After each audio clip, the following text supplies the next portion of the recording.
Welcome, Saturday Night Online. Miss Katy Perry is in Thank you the very studio. much. Feels good. My love, it's always an honor, a pleasure to chat with you. We've been through so much together. Yeah, I would say I consider you a friend, I would say that too. and it's so cool What's your to name watch. No, my gosh, I'm just dude, kidding. you threw me on blast. You can follow me on Twitter. That would help at What is your Maxwell's Twitter name? house. Maxwell's house. Oh, wow. I'm blushing. I thought for sure the coffee company would have No, that one. I own that. I got that. God, I want to talk about Twitter because last night I put out a tweet. Actually, it was the very first time that I heard Roar. I put out a tweet. And I want to kind of not verbatim read back what I wrote to you, but I basically said, you pretty much suck at writing songs that are not good. You have like Oh, that's a 179 billion hits. Oh, that's a very nice compliment. It's so awesome to watch you put yourself into all this music and to come out with so many success stories. When you do that, when you go in the studio, how does it feel for you to know that you're going in there working your butt off and that so many fans are gravitating towards what it is that you're doing? I think if I just continue to connect with the first reasonings why I wanted to be a musician and the reason why I thought that I had a place in music, which was because I felt like I was bringing an honest perspective. I was bringing a different perspective. I think if I can continue to remind myself of that, then that will always serve me well. Mm-hmm. And I just like to, I kind of, it's not like I'm trying to be relatable. I just am trying just to be me, and somehow that works.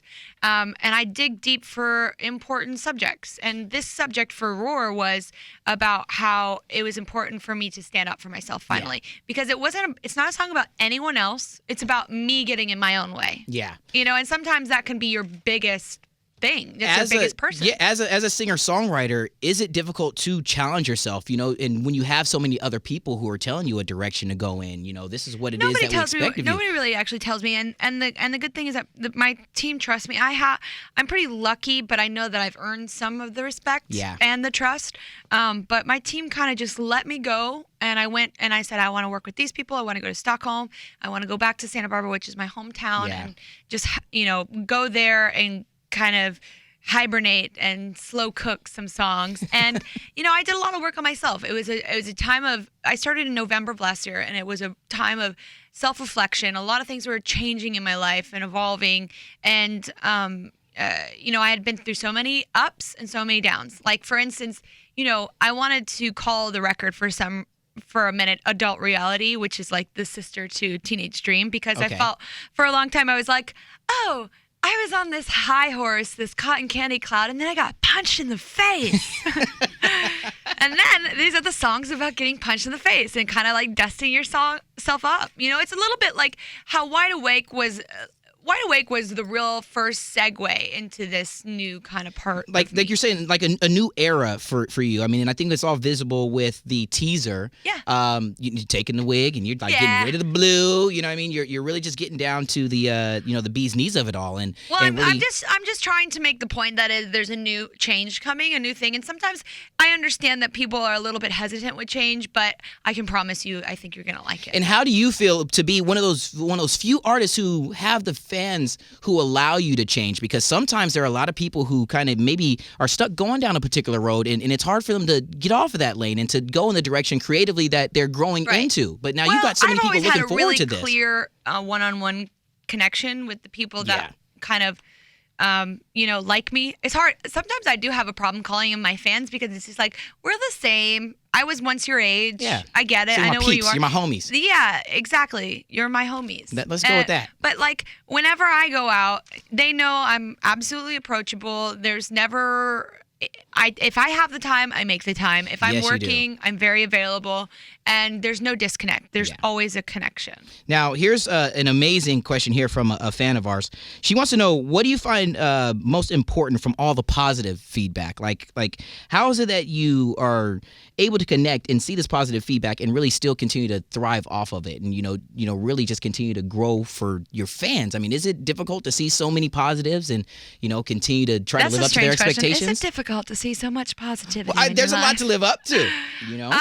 Well, I know that the bar is high, and I know that other people are playing at a high level as well. And And I think it's healthy for all of us, other artists and my peers, to bring it so that we kind of push each other in a way. It's exciting for music like that. Speaking of which, you and your girl Gaga unfortunately had to go through some crap with people leaking music before it was supposed to happen. But then the camaraderie on Twitter is so awesome. It was very cool. And I think it was nice because I think that it was nice to see the fan groups come together. Yes. And really, it's about the music. And there is no top with music. When we go for a run or we go out dancing, nobody hears just one song on replay. Right. It's a playlist. But I will say, Roar is going to be on replay on a lot of people's iPods. Well, thank you. I appreciate that. But you should add it to your playlist. You know, that's the thing is like, you should appreciate...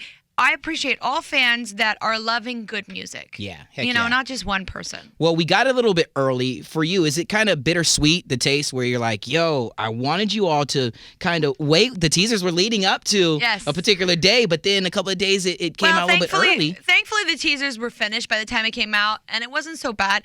I don't encourage leaks, but they do happen, and, we just take certain precautions. We just want to roll out some magic for you. That's all. It's like your little brother coming into Christmas and opening up your present. Time out for a second because I'm going to get to that in just a little while. Because it's like, I can promise that you. was my Christmas present. Yes. I would... 1,000%. Oh my gosh. All right. We here with Saturday Night Online, we allow some of the Katy cats to ask some of the questions. So I'm going to Kitty cats, kitty tigers. throw these out here. You guys, you are some of the most fierce animals on the planet. Yes, fierce and I love is a good word. Very fierce. And Yolanda from area code 212, she texted in the question, wanting to know about your style. Thrift shopping or vintage, for vintage clothes or high-end boutique? Because that jacket you got is kind of awesome. Thank you. Yes, the one that I'm wearing in the single artwork that you see on iTunes, that's vintage as well. I go through so many different phases. Right now, I am wearing a velvet vintage Betsy Johnson. Wow. Yes. Yeah, so, she's awesome. and I'm wearing kind of this silver cowboy western belt. Right now, it's a little bit grungy, alternative. 90s, early 2000s. Okay. It's like Spice Girls meets Courtney Love. At KatyCat456 on Twitter, tweeted in the question, VMAs, can you tell us if you're showing up or not? Yes, it's announced. Oh. I am playing the VMAs. There it is. Round of applause for that. Because we were so excited, not only for the massive event we have coming up in Vegas in a couple of months, but the I'll VMAs, be on iTunes. We're pumped for that. Exactly. I'm very excited. I've had to keep that secret for a long time. Gosh, I gotta keep so many secrets. I know, personal dude. And I'm here to just let you lay it all out there, girl. You can lay it all. This is from Veronica Shelton off of Facebook. Who do you low-key creep on Twitter? You only follow like 100 and something people, but like who is that one person that tweets that you're like, oh my God, I was waiting for her or waiting for him?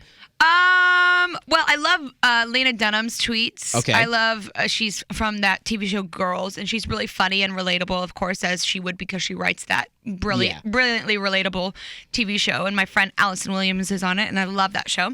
And then Diablo Cody, who's a really funny tweeter. My best friend Shannon Woodward, you got to check her out. I think you could just write Shannon Woodward in Google and she'll come up. But she's hilarious too. So I follow a lot of funny girls. Funny girls. Yeah, I am. Strong funny girls. Strong funny girls. I love. Bring it on. All right. This is from Kristen from Philly. Facebooked in the question.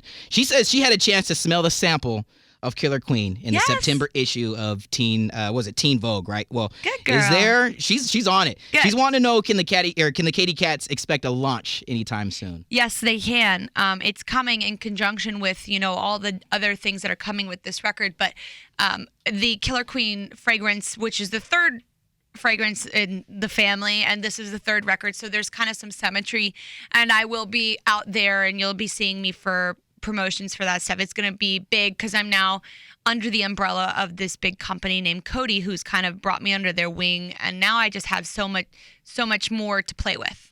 Here we go. Two more. I want to throw this one out from at Katy Have My Baby on Twitter. Okay. What's worse, Katy? What's worse? Looking down at your phone and seeing like 5%, or looking at your dashboard and seeing the check engine light? It's definitely check engine, especially if I'm driving alone. Yeah. It's because I'm just like at the mercy of anyone. But I presumably have a full battery, so I can just call up one of my minions. I'm just kidding.